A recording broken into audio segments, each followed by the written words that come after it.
Oh, here we go with our Wednesday warm-up. Set of dumbbells, mobility complex, you know the deal. No weights on Monday, let's do all the weights on Wednesday.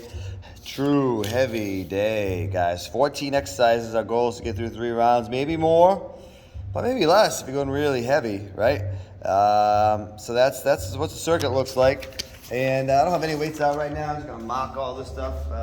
You guys will figure all it out. But we're gonna start with your offset bench press. So we'll get the benches out, one of the dumbbells, and what I mean by offset, 2 different ways you can do the offset. You can hold the dumbbell not centered so that your fist is up against the end of one of the dumbbells, and that gives you a little more balance work. Or you can lie on the bench and shift your hips and shoulders over just a bit. Not to the point where you're gonna fall off, but just a bit, and that makes the core have to work a little bit harder. So if you shift even just an inch to the side of where the dumbbell is on, you have to work a little bit harder to keep your balance. So 6 each side of that. Bent over rows, use the bench, put your one hand on, one knee on, and then you can get nice and heavy. 6 on each side of your bent over rows. Your sumo deadlift. Let's see how wide you can comfortably get your feet, toes pointed to the side.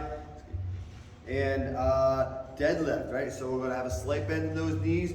We're gonna work on bending at the waist, okay? So if you're bending down low here with the knees, that can be okay if you get some back issues.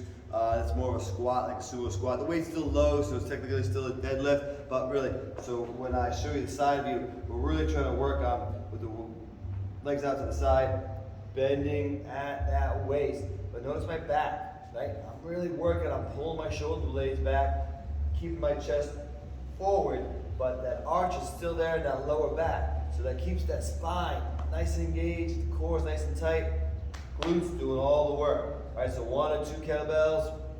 We're gonna get 8 of them, let's get heavy. Lying pullover, okay, been a little while, but we've done these before. Feet should stay just an inch off the ground with the shoulders on the ground, head can even be on the ground. Bring that weight up, touch the thighs, go all the way back and touch the ground for 1, 8 of those. Works on that core. Hanging, toes to bar. So you're gonna hold on to the bars and you're gonna try to get those toes, both toes up to the hand and then back down. Modification, a little easier if you bring both knees up to your elbows. If you're not feeling the shoulders at all, lie on the ground and do a V up toe touch. We're gonna have our core trainers out. So the bar, imagine the bar is lengthwise right over here. So we're holding on to the end of the bar. So again, the bar is going this way, you'll see when we get in. Get nice and tall with that spine, and we're doing a side swing. So with arms pretty straight, you're gonna turn your shoulders, turn your hips towards the base of the core trainer with that weight on it, right? So we're up, control that weight all the way down. So we're doing 6 to each side of that. We'll have our boxes out, box jumps, only 8 of them. Let's see how high we can go. Let's build up that jumping strength. Reverse lunge Slurpee.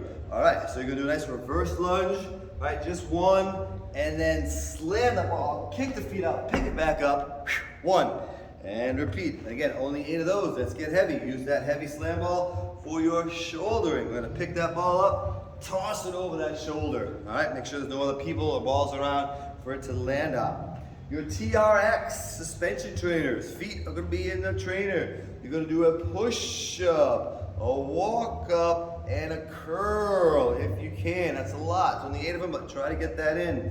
Modify by push-up, walk-up, feet on the ground. A couple different ways we can modify that exercise. Your bicep pull down. I'm gonna angle this so you can see what I mean by that. You can often do band at work. So pick a band, right?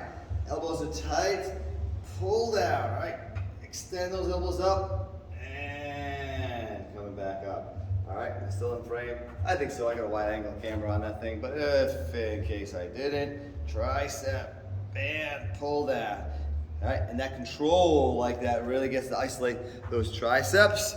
We'll angle back to here. All right, and then we have, what do we have left? Windmill. Been a little while, kettlebell windmill, but we did this as a stretch most recently. Try and have the kettlebell up on this side. Anyone with shoulder issues can put the kettlebell in the lower hand, but you think about your feet, about being shoulder width apart. You want to angle about a 45 degree away from whatever side the hand is up. Kick the hip out that way. Keep your eye on the kettlebell or up on the ceiling as you go down and back up again. 4 side with that one. And then we'll have boxes out, 2 or 3 or 4 high boxes. Grab a dumbbell, grab a kettlebell, any weight, and sit down on one leg, stand back up, 6 on each side. Same thing with the rear elevated split squats. Put the foot on the box, hold on to that weight, 6 on each side of your split squats. Now, if those cardio junkies really want to have a little bit of cardio in the day, I don't mind if you finish your round by going outside and taking the jog around the building, East Greenwich, down to the sheds here in Wakefield. If you really need that cardio fix, you go for it. Your workout. Make it yours. All right? So those who like to go heavy, you're going to enjoy this day. Others go a little bit lighter. We go a little bit faster. That's fine as well. It's your workout. Make it great. See you then.